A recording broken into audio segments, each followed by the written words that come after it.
eu vou abordar quatro assuntos. Tentar dar a radiografia de como está o cenário atual da citricultura, na visão mais estratégica, acho que parte disso a Margarete vai estar comentando. Como que está o inventário de árvore, mais do ponto de vista agrícola, agronômico, estimativo, o que está acontecendo entre as diferentes faixas etárias, regiões, idades, e como que a gente vê a tendência de futuro. Bom, nunca é demais a gente relatar que nós estamos vivendo um momento diferente, eu diria que na última década. Temos tido uma queda de consumo de suco no mundo, principalmente no mercado comum europeu, Estados Unidos, mesmo com a redução da safra também. Cada dia mais, não só em termos de suco, existe uma exigência maior da fruta destinada para suco, como também para mercado in natura. O consumidor, ele, cada dia mais está mais exigente, e você não faz um produto bom sem uma fruta boa. Então isso é uma coisa que a gente tem que ter em mente, que cada dia mais o mercado vai procurar uma fruta diferenciada, porque é uma exigência do consumidor. Por outro lado, a boa notícia é que o mercado in natura está crescendo. O mercado in natura está crescendo. O consumo de suco fresco também no Brasil vem crescendo também. E acho que o potencial ele é muito maior do que a gente imagina. Eu estava conversando com o colega Ibiapava, semana passada, que acho que esse inventário de árvores, acho que para a grande maioria dos citricultores da própria indústria, ele foi um pouco maior do que se esperava. E na minha leitura, e acho que é da grande maioria também, que provavelmente a safra do ano passado, ela foi um pouco além do que se imaginava também. E o que significa isso? Que o mercado interno está consumindo mais fruta do que a gente imagina, que é uma boa notícia. Tá? Então, quando a gente fala que a safra do ano passado ela é próxima de 308, nós sabemos que estamos tendo uma quebra de safra, e está indo para 278, isso provavelmente esse número possa ter sido 10, 15, 20 milhões de caixa a mais. Porque o inventário de árvore é maior. A produtividade média provavelmente também era um pouco maior. Então essa é uma boa notícia e nós temos que explorar isso. Como colocar mais fruta no mercado e mais suco no mercado. Existe hoje um trabalho muito forte do setor, principalmente pela Citrus-BR, de montar uma estratégia junto ao governo do estado e ao governo federal de desonerar o suco. Nada mais justo. Nós temos que a cadeia toda pôr pressão nisso, que seria um ganho no curto prazo, aumentar esse consumo no mercado interno do Brasil, que acho que seria onde nós teríamos uma maior resposta de curto prazo. Por outro lado, o incremento dos custos, acho que a Margarete vai comentar depois, mão de obra e tudo, todo o setor está correndo isso, do agrobusiness, tem levado ao aumento de custo de produção. E nós só temos um caminho para conviver e se manter fiel a isso. Ou aumenta o preço do produto, ou nós temos que aumentar a nossa eficiência e produtividade. E a citricultura nossa, por incrível que pareça, ela vem se adaptando rapidamente. É uma das citriculturas que acho que mais se adaptou dentro de cenários complicados, com problemas fitossanitários, incremento de custo, e vem aumentando a produtividade ano a ano. E nós, hoje, temos todos os problemas fitossanitários sérios no mundo, dentro da citricultura, estão presentes em São Paulo. Não tem mais nada que afete a laranja que nós não temos presente de forma marcante. Nós temos o problema do green, que é o maior deles, temos o cancro, que cresceu, temos a pinta preta, que é um dos maiores fatores de custo de produção, temos a leprose, que parecia que estava meio adormecida, e o ano passado, esse ano foi muito sério. Tivemos o problema da morte súbita, que restringe naquela região, temos o declínio, temos problema de tristeza em algumas regiões, e os outros todos mais. Tá? Então, isso custa, e bastante. Né? Mas quando a gente fala da nossa citricultura, nós temos que olhar sempre esse negócio da laranja, embora seja produzido em mais de 100 países no mundo, o negócio do suco está restrito 90% da produção em São Paulo e Flórida. E é quase difícil de acreditar que uma citricultura que há 13 anos atrás chegou a produzir mais de 230 milhões de caixas e hoje está produzindo 96 milhões de caixas e ainda nós estamos com um problema de, teoricamente, excesso de estoque de suco. O consumo, infelizmente, caiu. Deixou-se de fazer o marketing nos Estados Unidos que se fazia, ocorreram crises. Hoje, no mundo, existe uma infinidade imensa de opções do que se beber, além de açúcar, néctar, refrigerantes, águas gaseificadas, misturas de suco, e com isso esse mercado foi caindo. Possivelmente também tem a culpa nossa. Nós não trabalhamos tão fortemente como deveríamos ter trabalhado. O setor da uva trabalhou a questão do vinho, o pessoal da Berries na Califórnia, as frutas vermelhas, e a laranja, todo mundo sabe que é uma super fruta, um super produto, e nós deixamos o pessoal da área de saúde falar que engorda, que é um produto que deve ser abolido até da refeição ou tomado com moderação. O setor ficou um pouco passivo nisso. Então, eu acho que nós vamos ter que ter uma estratégia pensando em como incrementar o consumo. E eu acho que a questão da Flórida, a gente tem que lembrar que hoje 80% das plantas na Flórida estão com sintomas da doença. E a doença que parecia que estava estável até 2012, a safra vem caindo ano a ano. Quando a gente olha com mais detalhe isso, vocês podem observar. No início de outubro de 2012, a safra estimada era de 154, fechou com 133. No ano seguinte, de 125, ela veio para 104. Esse ano, quando soltaram 108, o pessoal já começou a apostar. Vamos ver se vai ser 104, se é 100, se é 90, e ela está terminando 96. Por quê? A fruta cai. A fruta cai antes da hora, mesmo com todos os coquetéis milagrosos, não tem milagre. Uma planta doente, ela jamais vai produzir como uma planta sadia. O sistema radicular é afetado, e quanto mais jovem a planta ela é afetada, mais severo o sintoma. Então a realidade da Flórida hoje é triste, com a laranja valendo de 12 a 14 dólares, e o citricultor está inseguro para plantar laranja. Nos últimos 5 anos se plantou de 2 a 3 milhões de árvores, quando a média anterior era de 6 a 8 milhões. Por quê? O risco é imenso. Não tem para onde fugir, como em São Paulo. Se você for para o norte, a geada pega. Se você for para o sul, a área é pantanosa. Se você for para a esquerda ou para a direita, você está dentro do oceano. Não tem para onde fugir. Então, uma realidade diferente da nossa. E os citricultores da Flórida não tiveram, talvez, a oportunidade de ter aprendido com problemas anteriores, como nós tivemos com a CVC, com o cancro, e estão fazendo toda a aposta numa solução de longo prazo, na biotecnologia. Nós temos aqui especialistas, aqui o Dr. Marcos, no centro, o Fundecito está envolvido, a Exalc, e nós temos uma consciência que não tem uma solução milagrosa em 1 ano, 2 anos, que nós temos que fazer um trabalho de curto, médio prazo, que é aperfeiçoar o manejo e buscar uma solução de médio e longo prazo, né? Para a gente traçar um paralelo do greening na Flórida com São Paulo, se é bom dizer que a desgraça deles é maior que a nossa, essa é a realidade. Eles estão com 80%. Esse levantamento nós estamos fazendo agora, provavelmente 60 dias, nós vamos ter esse número por região, idade, variedade. A estimativa dos trabalhos do Fundecito, do Renato, é que esse índice deva estar de 15% a 20% ou mais, tá? Então, de cada 5 plantas, provavelmente uma delas esteja sintomática. Nós estamos entrando numa fase de risco. Se vocês lembrarem os dados que o Vinícius mostrou, de 7.000, ao redor de 7.600 propriedades, mais de 5.000 propriedades têm menos de 50 hectares. Estão altamente expostas ao greening. São áreas de muito difícil controle. Esse trabalho mostra uma realidade que nós estamos sentindo no campo. Isso não é que as propriedades que são acima de 300 mil plantas, elas conseguem manter níveis aí de 1%, 2% ou abaixo. O que mostra é o seguinte: se você tiver áreas trabalhando de forma coordenada, conjunta, se forem 10 produtores trabalhando de forma integrada, o resultado é o mesmo. Então, a grande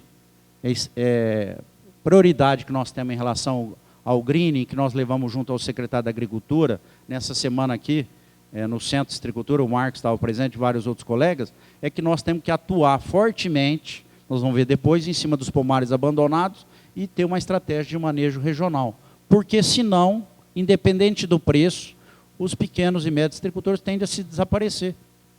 Porque nós, hoje, a primeira citricultura do mundo que está mostrando que é possível controlar o greening e o HLB é a citricultura de São Paulo. Nunca tinha se demonstrado isso.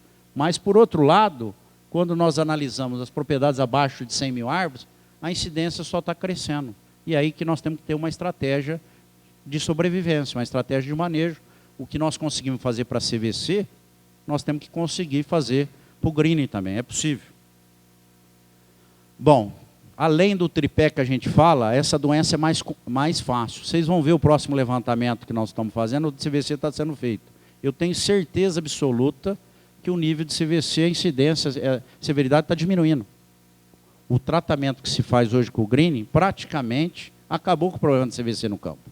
Acontece que o greening, ele tem um vetor muito mais eficiente, é uma bactéria de floema, e a população muito mais alta.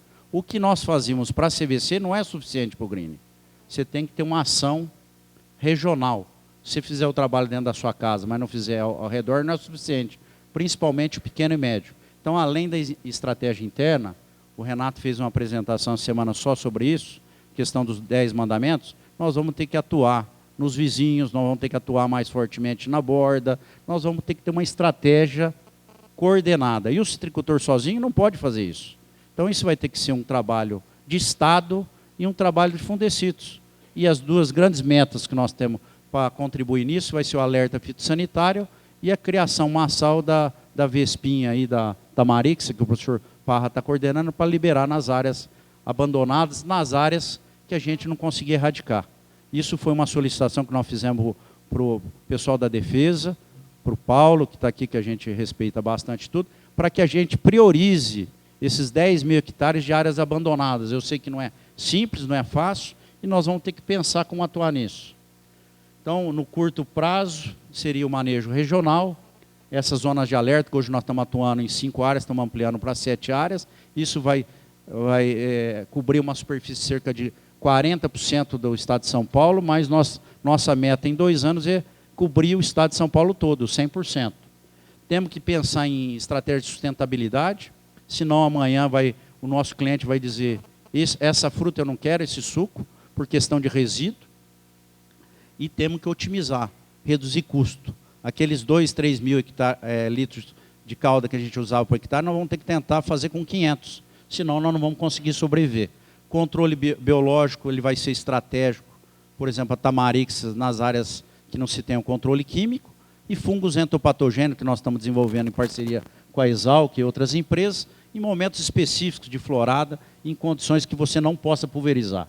As estratégias biotecnológicas que nós estamos investindo muito no Fundecitos, aqui no centro e outras instituições, são estratégias de médio e longo prazo, que não é uma bala de prata, ela é uma estratégia complementar. Então, o Fundecitos está atuando muito forte na questão da repelência ao inseto, através de transgenia, e também na utilização da murta como uma planta atrativa e letal ao inseto.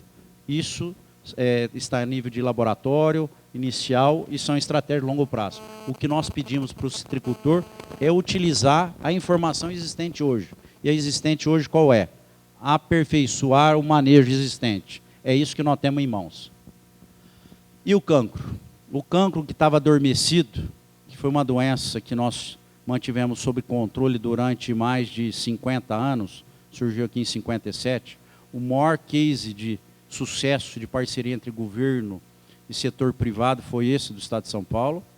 Ele está criando uma nova dinâmica. É um assunto que nós temos discutido bastante com os pesquisadores aqui de São Paulo.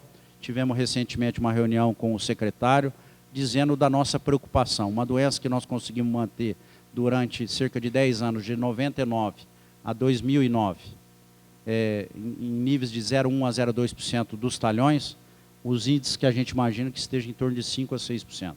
A doença começa a ganhar uma dimensão que provavelmente, no curto e médio prazo, nós vamos ter que repensar o conceito.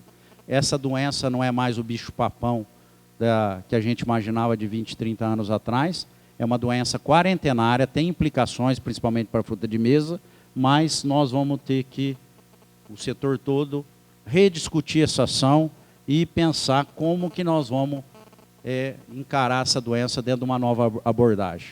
Nós vamos ter que pensar em quebra-vento, nós vamos ter que pensar em variedades, nós vamos ter que pensar em cúpricos, e o que nós estamos propondo ao secretário, é uma proposta formal, é que se estratifique as situações, que a abordagem seja em função de incidência, áreas livres, áreas com baixa incidência e área de alta incidência.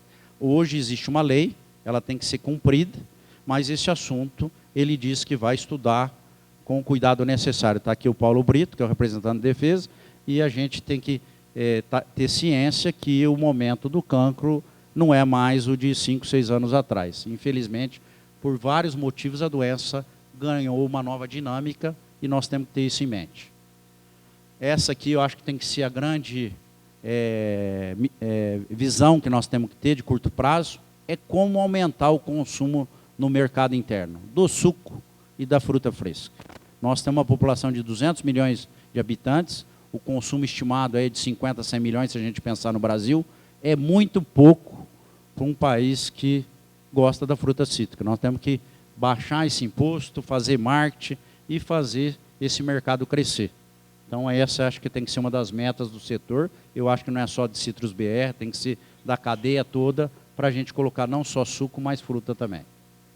Inventário de árvores. O Vinícius comentou bastante, eu vou tentar ser bem direto nos pontos que mais interessam. Então, aqui foram todos os pontos colocados, as 5 regiões, os 5 setores, as 12 regiões, Triângulo e São Paulo. Lembre-se que no número da secretaria não está o Triângulo Mineiro, ele é restrito a São Paulo. E aqui nós temos um resumo novamente, lembrando, 492 mil hectares, nós temos que tirar 10 mil hectares que são pomares praticamente abandonados, não produtivos, então esse número cairia para próximo de 482 e próximo de 90% seriam laranjas, os demais tangerinas e limões. Limões cresceu bastante, 6%, o predominante é o Tahiti, nós temos depois condições de estratificar isso, mas olhando um a um, esse é o grande desafio, que eu acho que seria de curto prazo. Se vocês observarem, os pomares abandonados não tem uma lógica. Ele está disperso no estado inteiro, inclusive na região noroeste, que é que tem menos laranja, vocês podem observar aqui. Olha a quantidade de... Cada ponto é uma propriedade de pomares abandonados aqui. Então nós temos que ter uma ação, principalmente pensando em doenças que têm vetores, como o green, a CVC e o cancro, que tem dispersão com chuva, com vento, de tentar eliminar esses 2% de pomar e fomentar o plantio de outra cultura para manter os 98% de plantas que têm algum controle em pé. Aqui um pouco segmentando, vocês podem observar que tem praticamente 3 grandes polos de produção de limão, isso é basicamente o Tahiti, né? Quase 30 mil hectares, a região ali de Tajubi, Catanduva é o principal deles, a região lá no noroeste, próximo a Jales, e algo também aqui na região sul. Então seriam esses 3 grandes centros, embora tenha pomares em todo o estado. E os de limões verdadeiros já são propriedades maiores em áreas pontuais. As tangerinas, diferentes dos limões, existe uma certa concentração aqui na região sul e também na região centro, próximo a Bebedouro, essa região aqui também de Taquaritinga, tudo, mas ela está dispersa também no noroeste e no próprio sudoeste. É uma cultura que se busca produção durante o ano todo, e a questão climática ela é fundamental para isso, para você antecipar ou atrasar a maturação para buscar preços melhores, né? A laranja, tem que lembrar que cada ponto desse é uma propriedade, muitas vezes uma propriedade de 10 mil tem o mesmo peso no mapa do que uma de 1 milhão, mas dá para ter uma ideia da concentração e da importância dessa cultura para o estado de São Paulo. Vocês podem observar que os números da Secretaria e do Fundecitos, eles não são idênticos. Nós temos que olhar que existem metodologias diferentes. No caso do Fundecitos, se você tiver uma propriedade e ela tiver 3 matrículas, nós consideramos uma. No caso da Secretaria, se eram 3 matrículas, eram 3 propriedades. Por isso que o número pode ser que não bata. São estratégias distintas que foram feitas em termos de número de propriedades. E aqui, 443 mil hectares, aí nós estamos considerando laranjas como objetivo para a indústria e também para mercado in natura. Aqui é uma segmentação das laranjas produtivas e improdutivas. Vocês podem ver o peso, aqui é a média, a Hamlin com 11%, Vestinho Rubi, por ter maior qualidade, vem crescendo. A Americana, uma variedade muito produtiva, foi muito plantada aqui, o colega Quarto estava falando que ele é um dos responsáveis, mas é mesmo, porque é uma variedade muito interessante, muito produtiva. A Pera Rio, a principal delas, ela vem crescendo de importância, porque é uma variedade dupla aptidão, tanto para o mercado e agora com a NFC ela tem uma importância maior. Valências, aqui no caso 28%, Natal com a importância um pouco menor, e a folha murcha, até por ser mais tardia, tem uma tolerância maior ao cancro, o setor vem descobrindo. E aqui as laranjas de mesa, Bahia, Chamute, e as limas em proporções menores, aí, só a lima verde que tem um nível superior a 1%, as demais são produções bem pontuais, com percentuais pequenos, cada um buscando um nicho de mercado para atender o mercado interno. Nós vamos discorrer as variedades que mais interessam. Aqui estão as principais delas, aqui basicamente as precoces, né? Incluindo também Pineapple e Seleta, a pera, a meia estação, e as tardias Valência, Natal e folha murcha. O que aconteceu? Se a gente comparar o que vinha correndo e o que está acontecendo. O que está em amarelo são as árvores não produtivas ou improdutivas, pomares abaixo de 3 anos. O que está em laranja são as produtivas, e o que está em verde é o total. Nesse gráfico só tem praticamente 2 variedades que houve uma mudança marcante. A Hamlin, que caiu, quando a gente fala Hamlin, é o grupo da Hamlin, né? Que ela chegou a ter uma importância aqui no passado, vocês podem ver aqui, de 16% produtiva. Quanto tem agora dos pomares novos? Menos de 9%. Está se plantando muito menos precoce do que se plantava anteriormente. Por quê? Porque a Hamlin, principalmente, ela não tem a mesma qualidade de uma pera ou de uma variedade tardia. E, por outro lado, a pera, por uma necessidade de mercado, tanto interno como pensando em suco NFC, ela cresceu bastante. Vocês veem que hoje está se plantando, tem 44% de plantas novas de pera, contra 33% anteriormente. Então, foi essa a grande mudança que ocorreu. O crescimento da pera em detrimento da diminuição da Hamlin. Por regiões, vocês observam que as 2 grandes regiões hoje é a região norte, que inclui aí Bebedouro e o Triângulo, né, toda aquela região, e a região mais importante é a região central. A região central ela passou por um processo de renovação. Se erradicou muito de 2004 a 2008, 2009, devido ao greening, e os pomares agora, com a redução do inóculo na região, houve uma grande renovação nessa região central, e é uma região próxima das indústrias. A região sudoeste estabilizou, não se plantou tanto, ela não é uma fruta tão diferenciada para suco, embora tenha condições climáticas especiais. Região sul também sofrendo muito com o greening, e a região noroeste, que é uma região onde ela tem um déficit muito mais marcante, caracterizada por pequenas propriedades que têm uma importância menor, e essa fruta tem sido mais destinada para mercado in natura. Números globais, então nós temos 174 milhões de árvores produtivas, 23 milhões improdutivas. Desses 23 milhões, 2/3 são áreas novas, 1/3 está sendo utilizado para replantas. E aqui, vocês podem observar aqui no norte, cerca de 12 milhões é o Triângulo. Então, se a gente quisesse chegar no número de São Paulo, é cerca de 185 milhões de laranjeiras, porque 12 milhões estão no Triângulo Mineiro. Dos 43 seriam, então, basicamente, 31 milhões na região norte, em São Paulo, e os outros 12 no Triângulo. Aqui, árvores produtivas, e as áreas que mais cresceram, em termos de plantio novo, em primeiro lugar o centro, seguido da região norte, e depois vindo a região sul. Vocês veem que a expansão da região sudoeste, ela deu uma diminuída. Cresceu muito as regiões que estão buscando uma fruta de mais qualidade.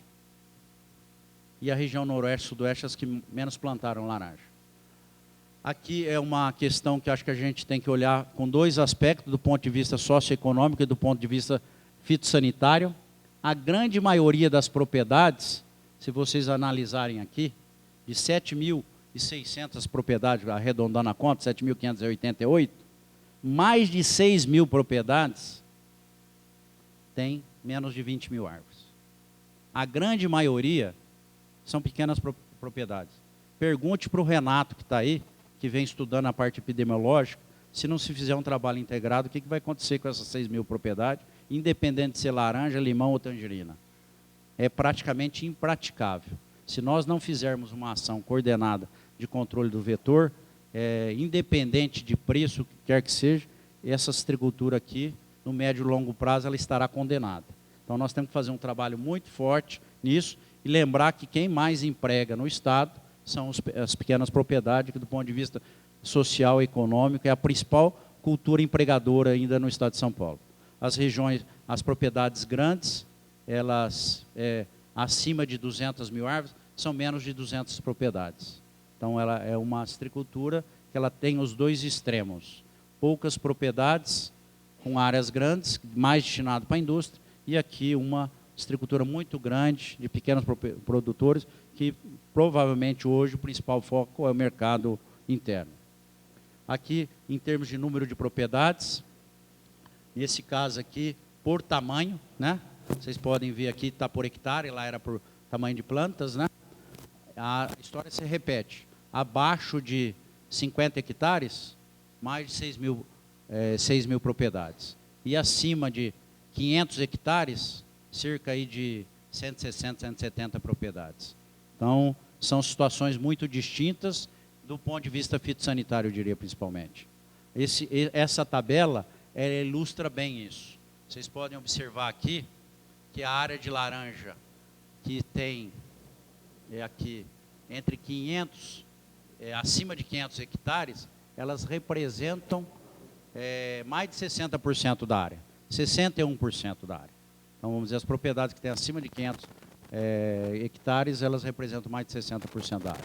Então, é uma citricultura que ela está se tornando cada dia mais concentrada, é uma realidade não só na laranja, isso ocorre na cana, no café, na soja, e com o advindo do greening, isso vai ser mais limitante ainda. Nós temos que ter uma ação coordenada aí do setor para tentar manter essas propriedades aqui viáveis, principalmente nesse quesito.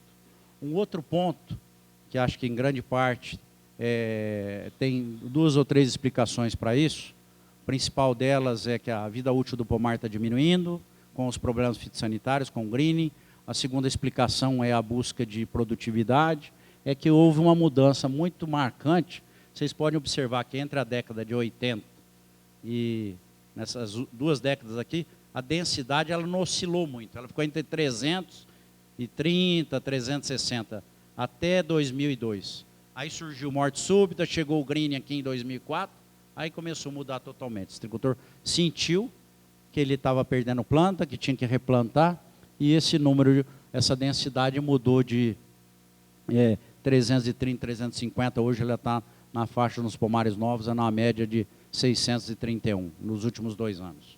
Aumentou muito. Esse número tem que ser visto com certo cuidado, porque adensamento excessivo também não é boa coisa. Nós estamos recomendando hoje tratar a borda de um jeito, os primeiros 100, 200 metros, e o meio da fazenda de outro. Porque você tem outras implicações técnicas, custa mais, questão de competição, sombreamento. Então, isso aqui tem que se buscar o ponto de equilíbrio. Aqui só para a gente comparar, 448 é o pomar adulto. Desses 448, se a gente fizesse a consideração só de plantas produtivas, esse número seria 431, que você tem as replantas. E a média dos 2013 e 14 é 631 plantas por hectare. Aqui dá uma ideia de como está a distribuição por faixa etária. 12% aqui os pomares jovens, sendo que desses 12%, nós temos 3,3% que é replanta. Então, nós não estamos crescendo, nós estamos tentando manter o estande. Na verdade, o nosso crescimento ele é menor. Nós estamos expandindo só 8,7%, é pouca coisa. É um dos menores números, eu estive analisando nos últimos 25, 30 anos, de hectares que está sendo plantado nos últimos 2 anos. Nós estamos com uma queda muito grande. Os pomares nossos, eles estão se tornando jovens. A CVC teve um efeito grande, se perdeu muitas árvores velhas antes. E com a advindo da CVC depois do greening, houve uma grande renovação. Vocês veem aqui, 40% dos pomares foram plantados em 4 anos. Então, existe uma grande concentração. E os pomares abaixo de 10 anos, eles são mais suscetíveis ao greening. 70% dos pomares em São Paulo, eles estão numa faixa de risco grande da doença. Diferente da Flórida, que a grande maioria dos pomares são pomares adultos e 100% irrigados. Os nossos pomares, teoricamente, são mais vulneráveis. E só 30% das árvores, menos que isso, de pomares acima de 10 anos. Aqui é a curva que dá uma ideia boa do que aconteceu nos últimos 10 anos em termos de plantio. Eu acho que os dados, eles têm uma certa coerência, Paulo, com o que você mostrou, em termos de plantio. Você vê que o pico de plantio foi aqui 2007, 2008, né? Esse pós-greening, pós-morte súbita. Depois houve uma queda no preço, e o plantio foi caindo, se estabilizou, e nos últimos 2 anos, foram os 2 anos que menos se plantou e se expandiu a área de laranja, e grande parte desse aí foi para replantio. Aqui, em termos de irrigação, nós sabemos que há cerca de 20, 25 anos atrás, essa área irrigada era desprezível, a terra era barata, a irrigação muito cara, com o advindo da necessidade de aumentar a produtividade, a expansão da citricultura e o adensamento, a irrigação acabou sendo, em algumas regiões, quase que um pré-requisito, e hoje nós temos quase 25% da nossa citricultura irrigada. Grande parte dela, quase 90%, com gotejo, com uma irrigação muito mais eficiente, que se utiliza melhor água. Mas ainda assim, 75% da nossa citricultura irrigada. Vocês vão observar agora como que está essa distribuição da irrigação. Das 12 regiões existentes, Triângulo Mineiro, Bebedouro e a região central de Matão, elas representam aqui, ó, dos 105 mil hectares, aqui são 31 mil, com 31, 62 mil hectares, quase 63 mil hectares, mais de 60% da área estão em 3 regiões, que são nas regiões de maior déficit hídrico. É a região do Triângulo, a região central, que tem uma boa resposta, a região de Bebedouro. E a região de São José do Rio Preto também tem uma certa importância, mas como é uma área menor, o peso é menor. Então, praticamente, aí, se a gente analisar, 4 regiões tem 70% da área irrigada. Por que não se irriga aqui na região sudoeste? Porque não dá resposta. Ou mesmo na região sul, em várias regiões. A resposta é menor, só se for uma fruta mais para mesa. Então, existe uma coerência grande que o setor está irrigando onde a resposta é maior. Estimativa de safra, o colega Vinícius já abordou bastante isso, eu vou tentar complementar. Resumindo os números, 174 milhões de árvores produtivas, média de produtividade 1,6, produtividade por caixa 691, eu tinha até comentado na palestra Fundecidos esse número um pouco superior, porque nós não tínhamos descontado as replantas. Esse é o número real, 691 caixas por hectare. Aqui a densidade, se você tiver com replantas, é essa, sem as replantas, 431. Então, nós temos que fazer essa conta aqui. O que totalizou 278. Eu sei que todas as pessoas quase que eu conversei se surpreenderam com o número. 278 não é um número muito grande? Eu também me surpreendi. Acho que nós temos... Por que nós surpreendemos? Porque nós temos mais laranjeira do que a gente pensava. E nós temos que lembrar que esse ano, diferente dos outros anos, tem 10% da fruta, que é a terceira e quarta florada, que pode ser, provavelmente nem seja processada. Então, se a gente considerar só a primeira e segunda, a safra seria 251 milhões, que para de 308, 320, é uma quebra marcante. E, segundo os especialistas, dizem que é um ano provável de rendimento menor. Então, nós vamos precisar de mais laranja para fazer suco. Os estoques, no final, devem ser menores. Nós não estamos com um ano favorável em termos de concentração de suco. Quando nós analisamos por região, só para pensando em produtividade, eu só quero mostrar os extremos aqui, tá? Isso aí está tudo no relatório, vocês vão poder se debruçar e analisar com mais cuidado. A região noroeste tem uma produtividade de menos de 1 caixa por pé. E a região sudoeste, onde a condição climática é melhor, ela tem acima de 2 caixas. o clima influencia fortemente nisso. Além da questão tecnológica, essa região sudoeste são mais grandes empresas, com adensamento mais apropriado e a resposta maior. Mas vocês veem a heterogeneidade de produtividade que existe entre os 5 setores aí. Quando se faz uma análise por faixa etária, vocês podem observar que também existe uma certa coerência. Os pomares mais novos, de 3 a 5 anos, de 0,6 a 0,7 caixas por árvore, de 6 a 10, 1,54, e os pomares adultos, onde o espaçamento anterior era maior, a planta tinha mais espaço, com produtividade acima de 2,30, né? Totalizando uma média ponderada de 1,60. Eu acho que esse é o penúltimo slide. Vocês, isso também é conhecido. A variedade, por incrível que pareça, mais plantada hoje, a pera, é a menos produtiva. É a árvore menor, é uma planta pré-imunizada, que tem que ter uma abordagem diferente, mais cuidado, se adensa mais, mas ela tem uma produtividade menor. As precoces, Hamelins basicamente, e as outras, elas estão no topo da produtividade. E valências e as natais aqui, a valência aqui ela está um pouco inferior à natal, porque ela está agregada com a folha murcha. A folha murcha, a planta é menor, ela puxa a produtividade para baixo. Tá? As duas aqui são muito parecidas. Então vocês podem observar que o citricultor ele está optando por plantar a variedade de menor produtividade que oferece a melhor qualidade, que é o que o mercado interno quer e o que a indústria está preferindo, porque tem um momento ali de falta de pera no mercado. O que nós temos para tentar traçar cenário para frente? Eu acho que nós temos uma tendência de diminuir o estoque de suco. Se a gente analisar, a grande parte dos estoques vão depender da florada de 2015-16. Se nós tivermos uma safra média, eu acho que está tudo bom. Se tiver uma safra pequena, está ótimo. Mas uma super safra pode complicar de novo, aumentar os estoques, tá? Porque nós estamos diminuindo o estoque. Então, um dos caminhos que nós temos hoje é aumentar a eficiência e produtividade. Não tem jeito. Hoje você tem, se é direcionado para a indústria, você tem que reduzir custo, para reduzir custo, produtividade, otimizar os cuidados.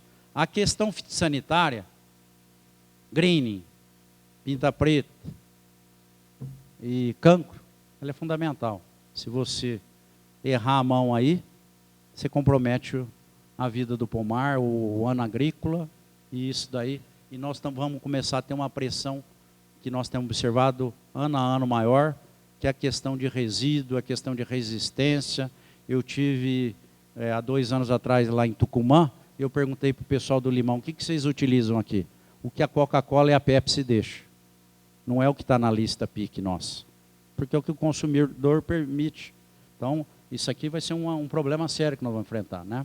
E aí, acho que nós vamos ter que se reinventar e ver como que nós podemos ampliar o mercado. Me parece que as indústrias vão fazer um trabalho forte nos principais países consumidores, na Europa.